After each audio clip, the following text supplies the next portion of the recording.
Hello class class 11 commerce subject accounting chapter 21 financial statements part 2। अब देखिए हम लोग जो है फाइनेंशियल स्टेटमेंट चैप्टर को पढ़ रहे हैं और फाइनेंशियल स्टेटमेंट्स के बारे में हमने आपको बताया था कि काफ़ी इम्पोर्टेंट है और फाइनेंशियल स्टेटमेंट को काफ़ी अच्छे से आपको समझना है। ये सिर्फ यहीं पे काम नहीं आएगा बल्कि आपको बहुत सारी जगहों पे ये काम में आएगा और मतलब अगर आप सोचिए कि सिर्फ 11th के हिसाब से नहीं तो 11th और 12th दोनों में काम आएगा। तो बहुत अच्छे से इसको समझिए। अब देखिए इसमें एक चीज़ हमने ऊपर लिखी हुई है जिसमें देखिए लिखा है कि इनकम स्टेटमेंट। ठीक है, अगर हम इनकम स्टेटमेंट की बात करें तो जैसे कि नॉर्मली ये बता रहा है कि आपको इनकम के लिए है। ठीक है, इनकम स्टेटमेंट मतलब आपकी इनकम क्या है उसके लिए इसको हम लोग बनाते हैं। और ये इसमें दो पार्ट है। अब जैसे कई जगह पे इसको आप देखिएगा तो इसको लोग बोलते हैं फाइनल अकाउंट। ठीक है, अब इसमें दो पार्ट है। अगर इसका भी देखिएगा फाइनेंशियल स्टेटमेंट या फाइनल अकाउंट तो इसके दो पार्ट है। एक ये लोग कहते हैं कि फाइनल अकाउंट और एक कहते हैं फाइनल अकाउंट विद एडजस्टमेंट। ठीक है, कुछ जगहों पे जो है वो फाइनेंशियल स्टेटमेंट के नाम से भी दिया है। ठीक, अलग अलग पे है तो हर के हिसाब से आपको ध्यान रखिएगा। Final account, financial statement with and without adjustment. ठीक है, ये दोनों चीजों को आपको ध्यान में रखना। अब इनकम स्टेटमेंट की अगर हम बात करें तो मतलब ये सीधी सी बात है कि इससे हमको इनकम पता चलती है। अब इसके दो मेन पार्ट है, एक ट्रेडिंग अकाउंट है, एक प्रॉफिट एंड लॉस अकाउंट है। अब हमने क्लास में भी ये कई बार आपको बताया है और समझाया भी है, इसका फॉर्मेट भी बताया था थोड़ा, मतलब क्योंकि कई बार बीच में भी आया था तो हमने बीच में भी आपको समझाने के लिए इसको बताया था। और ट्रेडिंग अकाउंट में भी बताया था और प्रॉफिट एंड लॉस में भी बताया था। फिर अब चूंकि अभी आ गया तो इसलिए इसको डिटेल में स्टडी करना पड़ेगा, इससे रिलेटेड न्यूमेरिकल करने पड़ेंगे। पीडीएफ इससे रिलेटेड कई सारी हमने आपको पहले ही भेज दिया है न्यूमेरिकल तक की, तो पीडीएफ आप देख लीजिए, उसी पीडीएफ के हिसाब से हम लोग आगे बढ़ते चलेंगे। ठीक है, लेकिन पीडीएफ भी आप पढ़िए और इसको भी पढ़िए क्योंकि पीडीएफ में बहुत सारी चीजें जो है नोट्स वाइज है और इसमें जो है समझाने का काम हम करेंगे तो कोरिलेट आपको दोनों को करना पड़ेगा। ये नहीं होगा कि आप सिर्फ वीडियो देख लीजिए और पीडीएफ ना पढ़िए और पीडीएफ देख लीजिए और पीडीएफ देख लीजिए और वीडियो ना देखिए तो फिर वो गड़बड़ हो जाएगा। देखना आपको दोनों पड़ेगा, तब आपको पूरी बातें समझ में आएंगी अच्छे से। ठीक है, और कहीं पे अगर प्रॉब्लम आती है तो जैसे अभी तक हम नहीं कर रहे थे क्योंकि कुछ ऐसी प्रॉब्लम थी जिसकी वजह से, लेकिन अब हमारे भी प्रॉपरली सारे जो है चीजें रहेंगी तो उसमें आप जैसे पहले भी था कि होमवर्क वाले सेक्शन से आप पूछ सकते थे, तो उस तरह से आप पूछिएगा तो उसका क्वेरी जो भी होगी उसका आंसर हम देंगे। ठीक है, अब देखिए है क्या कि जैसे हम लोग इनकम स्टेटमेंट्स के ऊपर बात कर रहे थे तो इनकम स्टेटमेंट साहब इससे इनकम का बारे में हमको पता चलता है। ठीक है, और वही जानना सबसे जरूरी है क्योंकि बिजनेस में अगर आप ये नहीं जानेंगे कि साहब हमारी इनकम कैसे क्या है तब तो फिर उसका कोई मतलब ही नहीं है, या कहीं पे भी अगर आप इनकम को ध्यान में नहीं रखेंगे तब तो प्रॉब्लम आएगी ही आएगी। दो मेन अकाउंट है, एक trading account and profit and loss account. ठीक, अब एक बात और बहुत ध्यान से बतानी है क्योंकि कई बार अभी जैसे आप क्लास 12 में आएंगे तो वहां पे हर जगह पे सिर्फ इनकम स्टेटमेंट लिखा है, ये दोनों का नाम हटा दिया है, तो मतलब यही समझिए। अब आप बोलेंगे सर इनकम स्टेटमेंट बनाने के दे दिया, ये तो सर आपने बताया ही नहीं कि कैसे बनाया जाता है। अरे तो भाई इसीलिए यही 11 सही बता दे रहे हैं, खूब अच्छे से समझ लीजिए। हर बार बताते हैं लेकिन बच्चे भूल जाते हैं 12th में, फिर से बताएंगे सारी चीजों को 12th में भी क्लियर बताएंगे सारी चीजों, लेकिन अभी भी ध्यान रखिए, अभी से ध्यान रखिएगा तो रिपीट होती रहेगी बात में। कि इनकम स्टेटमेंट में दो main part, trading account and profit and loss account, और पूरे का ये इनकम स्टेटमेंट में किस लिए काम में आता है ये भी हमने आपको बताया। तो इसका सबसे पहले अभी हम लोग फर्स्ट पार्ट करेंगे, फिर सेकेंड पार्ट करेंगे और फिर दोनों का कंबाइंड करेंगे। ठीक है, एक्चुअली में जब ये बनता है तो ये बनता है trading and profit and loss account के नाम से। ठीक है, ये सब चीजें हम क्लास में पहले भी आपको थोड़ा थोड़ा हिंट देते रहे हमेशा से क्लास 11 पे। तो अब क्या है कि अगर अब हम जैसे ट्रेडिंग अकाउंट की बात करते हैं तो ट्रेडिंग अकाउंट के बारे में थोड़ा सा पहले देखते हैं आपकी बुक में क्या लिखा है, फिर उसके बारे में जो हमारा अपना है वो हम बताते हैं। देखिए ट्रेडिंग का मतलब क्या होता है? ट्रेडिंग का एक सिंपल सा मतलब ये होता है कि साहब ये चश्मा, ठीक है, ये चश्मे को आपने कहीं से खरीदा, मान लीजिए 100 रुपए में खरीदा और इसको 150 में 150 रुपए में बेच दिया, 50 रुपए आप कमाता है। ये 100 में खरीदा 200 में बेच दिया, तो ये हो गया ट्रेडिंग का काम, ठीक है। सूखा सूखा काम है, कहीं कुछ मतलब और कोई काम नहीं, बस एक जगह से खरीदा दूसरी जगह बेच दिया, बीच का प्रॉफिट कमा दिया। और एक सिस्टम होता है मैन्युफैक्चरिंग का। मैन्युफैक्चरिंग का सिस्टम क्या है? मैन्युफैक्चरिंग का सिस्टम क्या होता है कि इसमें आप प्लास्टिक लीजिए, फिर इसके जो ग्लासेस हैं वो लीजिए, फिर इसको बनाइए, फिर लेबल लगाइए।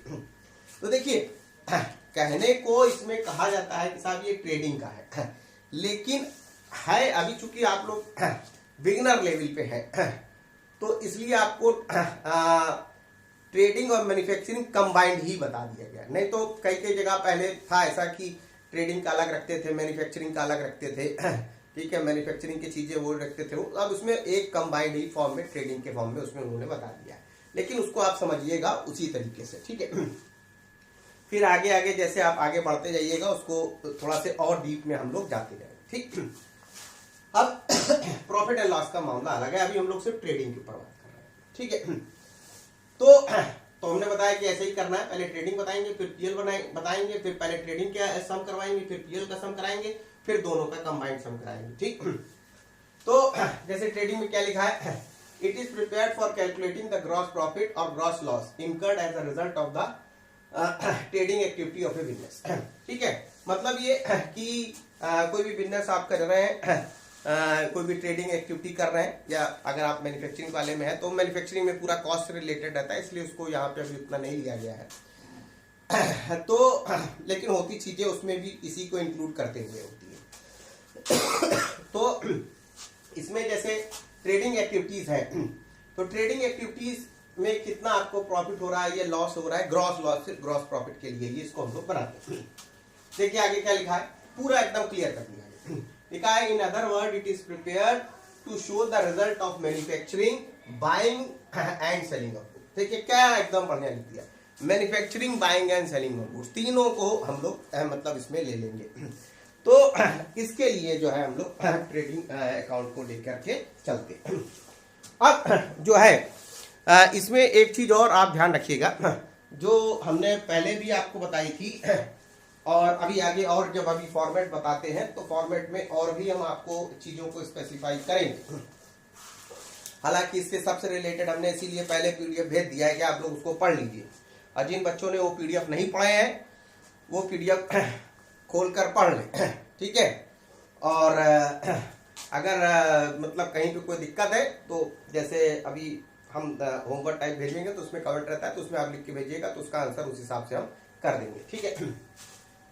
अब देखिए हम लोग बात कर रहे थे ये ट्रेडिंग का, तो ये ट्रेडिंग का हुआ मामला, ठीक।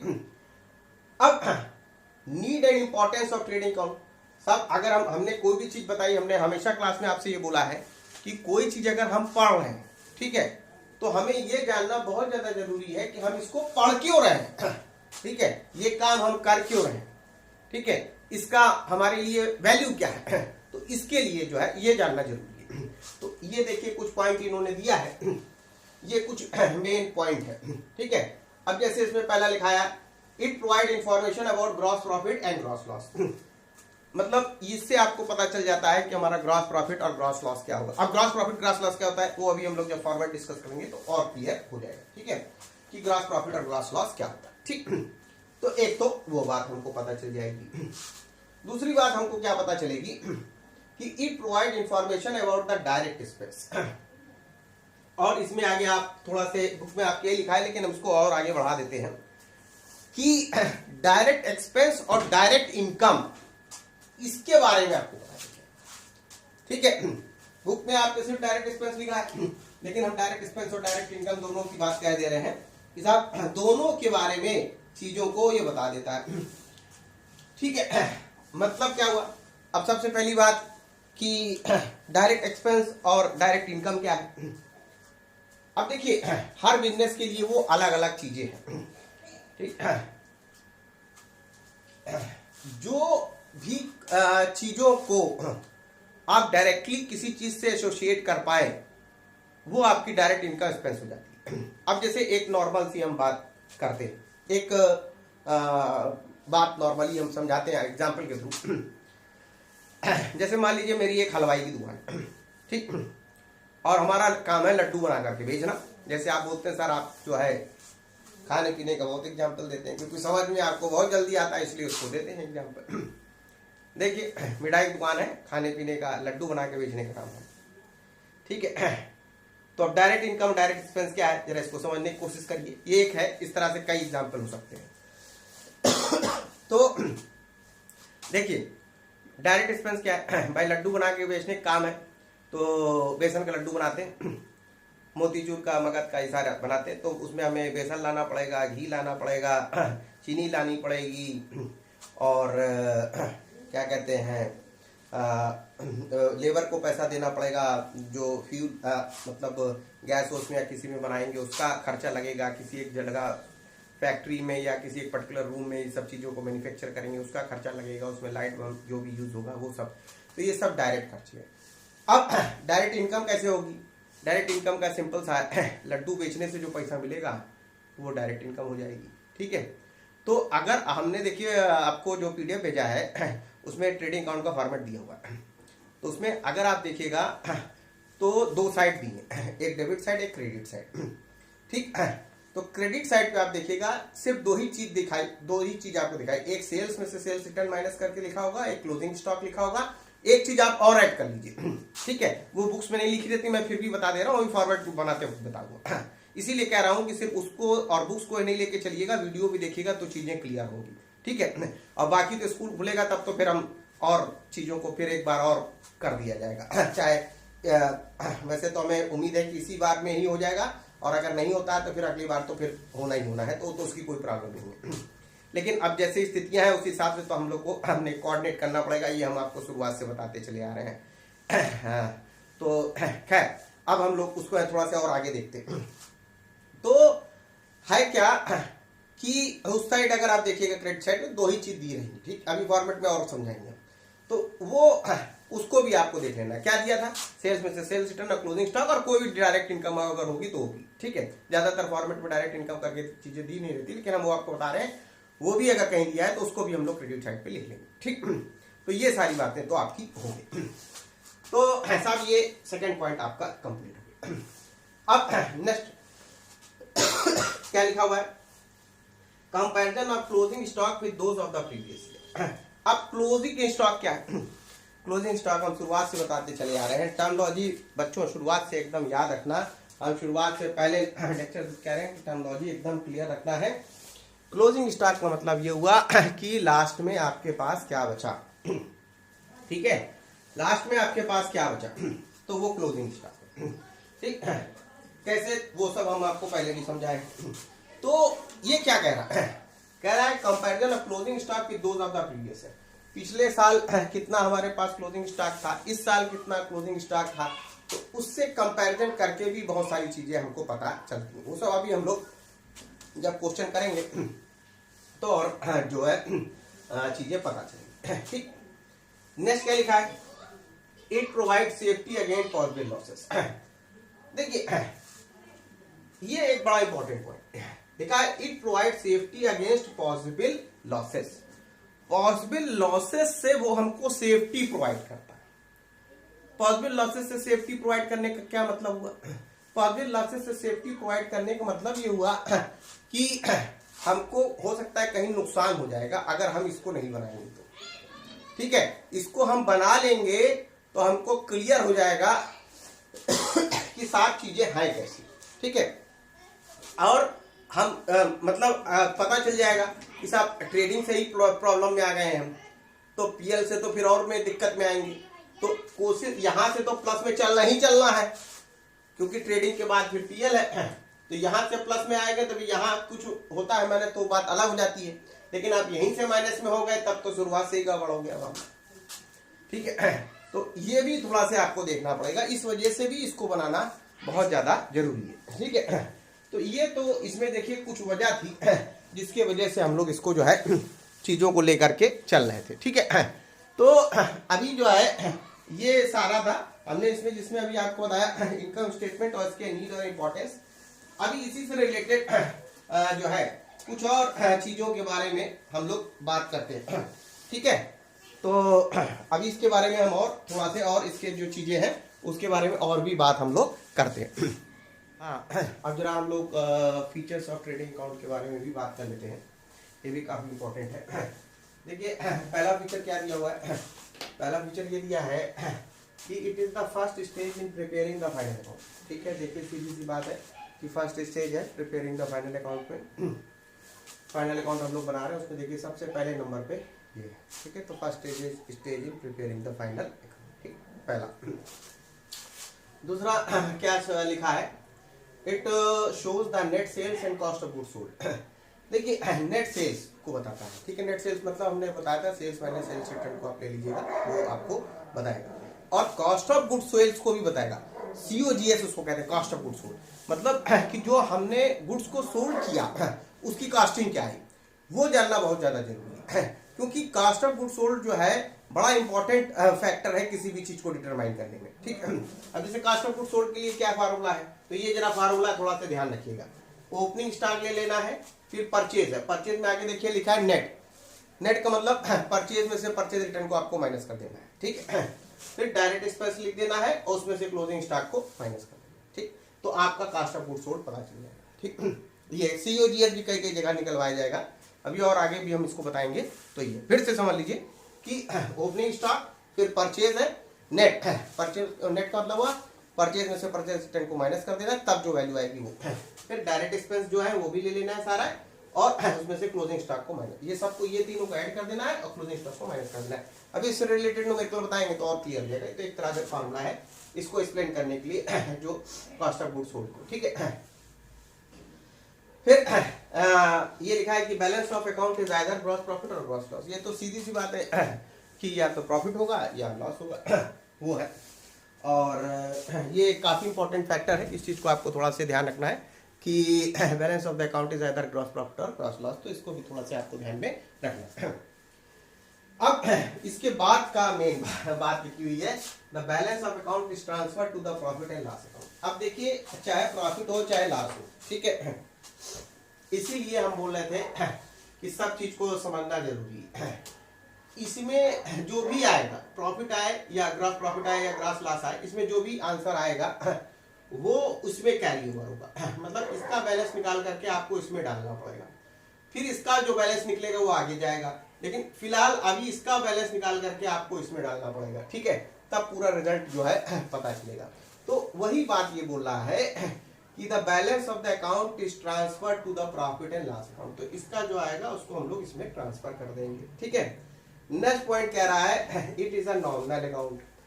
तो भाई रियल पर्सनल नॉमिनल हम शुरुआत से बताते आए हैं, ठीक है, कि रियल पर्सनल नॉमिनल आपको याद कर लीजिए। रियल पर्सनल नॉमिनल आपने याद नहीं किया तो वो आपका पीछा नहीं छोड़ेगा जब तक आप अकाउंट कंप्लीट नहीं कर लेते, या जब तक आप उसको याद नहीं कर लेते तब तक वो आपका पीछा रियल पर्सनल नॉमिनल अकाउंट नहीं छोड़ेगा। तो ये एक नॉमिनल अकाउंट है। तो नॉमिनल अकाउंट का एक सिंपल सा रूल हमने बताया था। रूल क्या बताया था? Debit all expenses and losses, credit all income and gain, ठीक है। तो सिंपल सी बात है कि ये एक नॉमिनल अकाउंट है और नॉमिनल अकाउंट के ही हिसाब से इसका सिस्टम चलेगा कि debit all expenses and losses, credit all income and gain, ठीक। तो ये आपको थोड़ा से ध्यान रखना है, नॉमिनल अकाउंट का रूल भी थोड़ा से याद रखिएगा, उसी के हिसाब से चलता है। अब इसी के अभी जैसे फॉर्मूला बताएंगे तो क्लियर और हो जाएगा आपको कि उसको हम लोग किस हिसाब से फॉलो करते हैं। तो देखिए हमने आपको इनकम स्टेटमेंट के बारे में बताया, स्पेशली जैसे ट्रेडिंग के लेके चल रहे हैं वो बताया, फिर उसके नीड इंपॉर्टेंस बताई, फिर उसके हमने आपको फीचर्स भी बता दिए। अब जो है ये सारी चीज़ों जो है काफ़ी ज़्यादा इंपॉर्टेंट है थ्योरी का ही पार्ट, लेकिन है इंपॉर्टेंट क्यों? क्योंकि अगर आप इसको ध्यान नहीं रखेंगे तो आपको न्यूमेरिकल निकालने में दिक्कत आएगी, न्यूमेरिकल लगाने में थोड़ा सा प्रॉब्लम आपको आएगी, ठीक है। तो ये चीज़ों को आप अच्छे से समझ लीजिएगा और देख लीजिएगा कि क्या है, ठीक है। फीचर्स को भी अच्छे से समझ लीजिएगा कि क्या क्या चीज़ है, स्पेशली जो इसका ये जो फीचर है ये काफ़ी इम्पोर्टेंट है, और एक ये भी इसको थोड़ा सा ध्यान रखना है आपको। और इसके बाद जो है एक ये वाला फीचर, ये 3 आपको बहुत जरूरी है ध्यान में रखना, क्योंकि ये 3 जानना, और ये तो फार्मूला है तो ध्यान रखना है, ये तो आगे भी अभी हम बताएंगे, लेकिन ये सारी चीज़ें आपको ध्यान में रखनी है। ठीक है, तो अभी इस पार्ट में इतना ही, इसके आगे मैं नेक्स्ट पार्ट में बताता हूँ। Okay, thank you.